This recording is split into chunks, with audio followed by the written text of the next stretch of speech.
Well, it's December, it's the holidays, and if I could, I would welcome all of you in person into my home, but that's obviously not going to happen. So instead, I'm going to do kind of a little virtual tour, starting with this one room. And then later on, I'll show you other areas of my house decorated for the holidays. I hope you guys enjoy this. A lot of you have requested to see the inside of my 1935 old Tudor home. And if you do, make sure to comment below, hit notifications, show that you like this kind of content, and we'll try to do more of the same. And more importantly, if you think someone else would like it, we're all just so alone now during COVID. If you think someone else would like it, please share it with them, because maybe we can welcome them into our little community along with us. So this is my side porch. You all have seen it styled for the growing season, but right now it's kind of styled for Christmas. Now this year, because of the ice storm, I'm not doing a lot of outside decorating. I'm not putting up my traditional wreaths with lights because there's just too much work that still needs to be done on the house, on the trees. But I do have this little outside oasis just outside of our entry that my husband and I, my family, my friend Stuart, that we use all of the time. This is our little side entrance. And it's also wonderful, you guys, especially on sunny days like today. It's just gorgeous out, because in the wintertime I can bring out my topiaries that are light starved, and on days where the temperature is not too extreme, they love coming out here and getting a little bit of sunshine before I bring them back in and use them as part of my holiday decor. So I've got a little lantern here. I've got some of my paper whites here that are getting a dose of sunshine as well. And then just a little spot where I can sit and open my mail on a beautiful day like today. And I know you guys are going to ask, years ago I got this pillow and blanket ensemble from Land's End. So come on in. My squeaky doors. So since I don't have a lot of my other wreaths, typically I have wreaths hanging on every window on the lower level. But this year, again, because of some maintenance work, I've just got a real one with my indispensable fairy lights. I'm going to do a video on things that I find absolutely indispensable over the holidays, and these would be right up there on my list. I love those little fairy lights. Now come on in. This, most of the time we just kind of refer to it as the entryway. I think its official term would have been the morning room, or maybe even the music room. It's not a large space. When we first bought the house, by the way, all of the trim and the woodwork in my home is real mahogany. And when we first moved in, this house was in dire need of renovation, and the ceiling was actually mirrored, and it was pretty hideous. So we framed it out and we put in mahogany stained panels so that it more matches the aesthetic of our house. Excuse the little beeps you may hear, because our alarm system was another thing that kind of went wonky with the ice storm, and we're still waiting for them to come out and help us with that. So if you hear that beep, that's what it is. Then, of course, what would the holidays be without my beloved topiaries? So the topiaries, as I said, kind of go in and out to my porch so they get adequate light. But for short periods, they do just fine here. And my inspiration this year has been, you know, sometimes it's, well, it can be a different thematic that serves as your inspiration for a whole year. And for me, I don't know why, but my inspiration was a form. And the form was this very tall, thin, conical shape. It is my new favorite form for topiaries, and it even inspired my Christmas tree, which I'll show you a little bit later. So these are concrete faux bois planters. And I got this one, I think at Home Depot. This one I got online. And then I've just mulched them in beautiful foliage that I spray painted. And spray paint is another one of my indispensable things to always have on hand for the holidays. And I'll show you a little bit later how I kind of put this together. This is a burnished amber. And then this, I hope you guys are keeping track of these little tips. These are staked taper candle holders, and I got these online off of Amazon, and I'll try to put a link below. They're used a lot in Scandinavia, and I discovered them last year, and I just love them for this time of year. Now they're against a backdrop of this beautiful frosty glass. It has great glazing. All of this was original to the house, and these are individual paned folding windows. So if I want a little bit more light in, I can let it in. And it might be called the morning room because this is on the east side of my house. And this area, this space is just flooded with beautiful sunlight in the morning. If I have visitors over or I'm having just a meeting with one other person, a lot of times this is where we will meet because I just love that morning sunshine. It's really, really beautiful. Now, when we bought the house also, there was a door missing here. And I think at one time there had been a door here, so we replaced it and we put in a beveled glass door.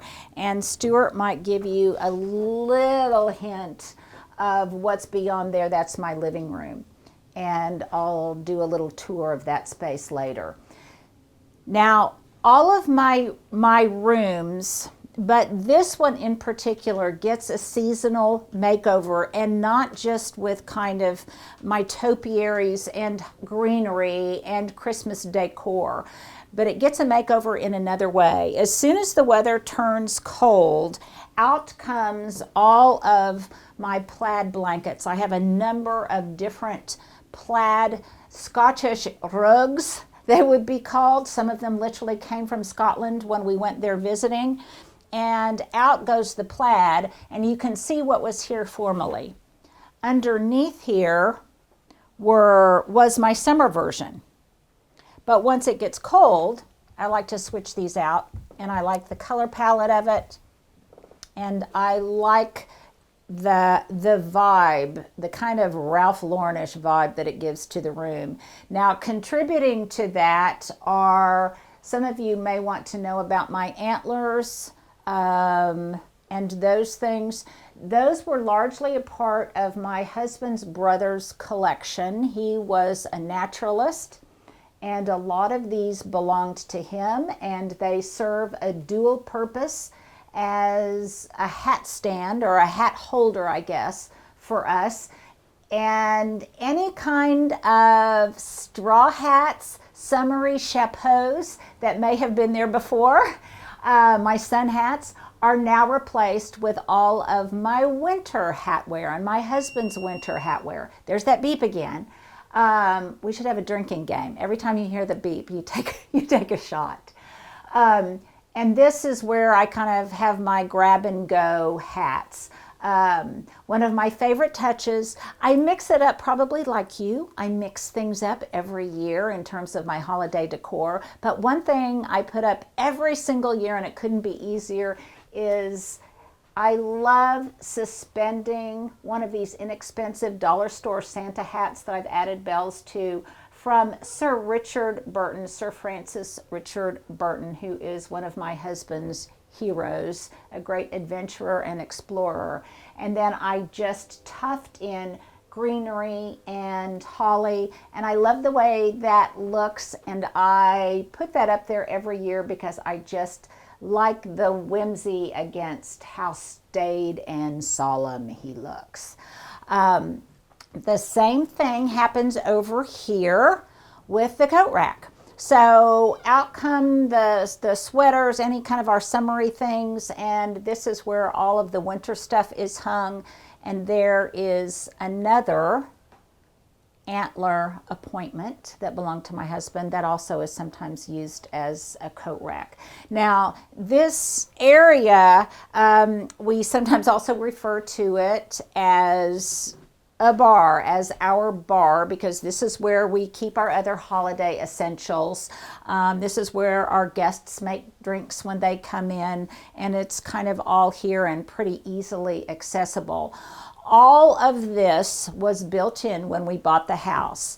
This leaded glass window, this was here, all of this beveled glass in here, in these cabinets was here, all of this original mahogany woodwork, this built-in was original to the house, as were the brass poles and everything.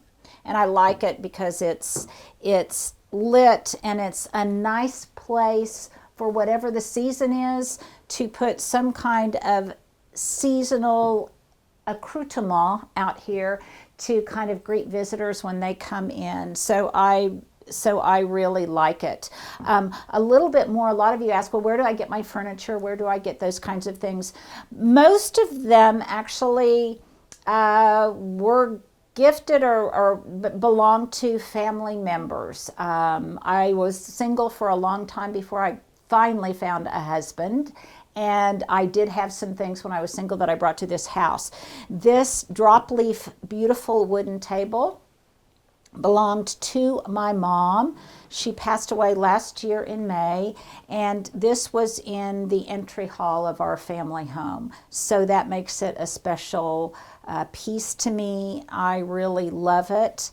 And then I've got some other little bibelots and things. This belonged to my husband's father. So like you, it's not unusual at all or even special to me, but I just like having those kinds of things that speak to me of memories and the past, but in a very good way. Over here in this corner, this is a tight space, you guys. It seems maybe kind of silly for me to be doing this in such a small room, but nevertheless, this is how we live our life. It's got a very English flavor to it, so I thought another reason you might enjoy looking at it. My husband's fishing bags are here, his fishing hats, our water bottle carrier that we got at an art fair, leather.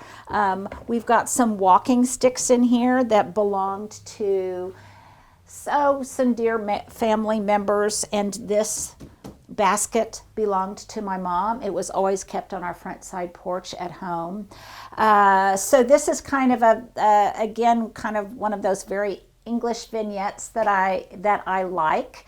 And by the way, the brass hat holder, the brass, what do you call that? The brass hook hanger. Words escape me. That was a wedding gift. And I just love it because it fit perfectly right there. This table I love in this spot. Again, if we're entertaining at the bar, I can set out all of the glassware and everything here, maybe with some appetizers or goodies. This is called the Essex Butler tray, and I got this from Gardener's Supply. It was a great price. It was under $100. It's got a removable tray. It looks fabulous indoors or out. I obviously like to stage topiary on it, and as you can see, continuing with that faux bois theme, I've got another faux bois container here with one of my myrtle topiaries that you might recognize. And then again, being systematic and rhythmic and harmonious with what I have on the table, directly across from it, I've got some of these same spray painted pine cones and leaves. I have done this in the past in copper, I've done it in gold, I've done it in galvanized metal, and hopefully later I can show you some of those kinds of things. Watch out during the holidays, or really any time of year, if I've got a spray paint can at the ready, because I have often threatened to spray paint anything that gets in my way, including my husband. So those are just some of the things here that make this room special to me. It gets a lot of use. It reminds me of just welcoming family and friends, and I love that. Oh, one more touch, one final touch here, you guys. I typically always at the holidays hang something in this window. It's such a gorgeous, gorgeous window, and it's either a wreath or something special. This year it's a huge branch that I've spray painted in that same deep, rich color with holly and greenery and cuttings from my garden. So I hope you enjoyed this little tour. If you did, please give me a comment below. I'll be showing you other parts of my house as they get decorated. I'm also curious if you guys decorate your entire house all at once, or if you kind of take it room by room. I'd also like to know if this year you're doing more or less decorating because of COVID and some of the restrictions that we're under. So please comment below. Thank you for coming into my home. Happy holidays. And here's a cup to you.